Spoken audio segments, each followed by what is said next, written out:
অনেকেই আহত, গুরুতর আহত, অনেকে নিহত হয়েছেন।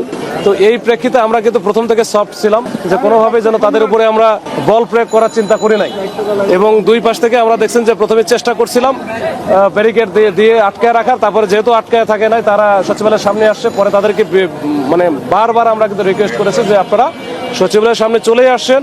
তারপরে আপনাদের আমি কিছু বলবো না, যেহেতু একটা বিষয় আছে, আপনাদের প্রতি আমাদের সম্পূর্ণ সমর্থন আছে, সিম্পাথি আছে।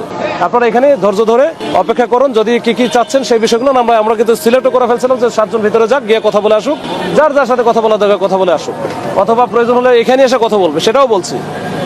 কিন্তু এটা আমাদের সাথে কথা দেওয়ার পর হুট করে দেখলেন আপনারা এর ভিতরে আসলে এই শিক্ষার্থীদের মাঝে হয়তো বা আরো অনেকে, আমরা যেটা পরবর্তীতে দেখেছি, হয়তো বা দুষ্কৃতিকারীরা কিছু ঢুকে গেছিল, তাদেরকে মিসগাইড করে এই সচিবালয়ের ভিতরে ঢুকছে। ঢোকার পরে মানে ইনডিসক্রিমিনেটলি কিন্তু তারা কিন্তু গাড়ি ভাঙচুর করছে। আমাদের ফোর্স বিভিন্ন জায়গায় থাকে, সেই জায়গায় হচ্ছে তারা হয়তো একাকি ছিল। আমাকে অনেক উপদেষ্টা মহোদয়ের সাথে যারা গানম্যান হিসেবে থাকে তারা ওইখানে ছিল, এদেরকে যেখানে পাইছে সেখানে কিন্তু মারছে। এরপরে আমরা তাদের ভিতরে ঢুকে কিন্তু আমরা ডিসপার্স করেছি, করার পর তারা বের হয়ে গেছে। বের হওয়ার পরেও তারা কিন্তু বিভিন্নভাবে চেষ্টা করেছে, কয়েক দফায় এই সচিবালয়ের আশেপাশে, ইভেন দুয়াল চত্বরের দিকে, এদিকে জিরো পয়েন্টের দিকে তারা ওখান থেকে চেষ্টা করেছে, ওখান থেকে ইট পাটকেল মানে যা ইচ্ছা। তো এটা করছে শেষ পর্যন্ত। এখন কন্ট্রোল, একেবারে কন্ট্রোল। এখন পরিস্থিতি আর কেউ নাই, এখানে পরিস্থিতি একেবারে আন্ডার কন্ট্রোলে। আশেপাশে হয়তো তারা ডিসপার্স হয়ে চলে গেছে। এটাই হচ্ছে এখনকার মতো সর্বশেষ পরিস্থিতি। আপনি বলেছেন যে পুলিশকে মারধর করেছে, আপনাদের কতজন পুলিশ আহত হয়েছে একটু বলুন। এই মুহূর্তে আমি সংখ্যা বলতে পারবো না, আসলে আমাদের বিভিন্ন জায়গায় হয়তো বা তারা চিকিৎসা নিচ্ছে। আমাদের এক ইন্সপেক্টর বুলবুল নাম, সে প্রেস ক্লাবে থাকে, তাকে কিন্তু মানে গুরুতরভাবে মারছে, এবং এটা হচ্ছে ভাইরালও হয়েছে দেখলাম। তো এইভাবে অনেকেই আমাদের হয়তো বা মানে ইনজুরি হয়েছে, আমাদেরও বিভিন্ন জায়গায় লাগছে।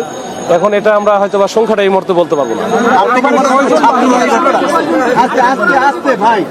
আমরা শিক্ষার্থীদের আটক বা এসব করতে চাই না, তারপরও আমরা হয়তো দেখি কিভাবে, আমি এটা আসলে ফাইনালটা জানি না, এটা পরে বলতে পারবো যে কতজনকে আটক বা কি অবস্থা করছে। যদি কিছু করা থাকে আমরা যাচাই বাছাই করে দেখে তারপরে এটা ব্যবস্থা নেব। আপনাদের কাছে কি বলেছে, ছাত্ররাই কি ঘটনা ঘটেছে নাকি আপনি?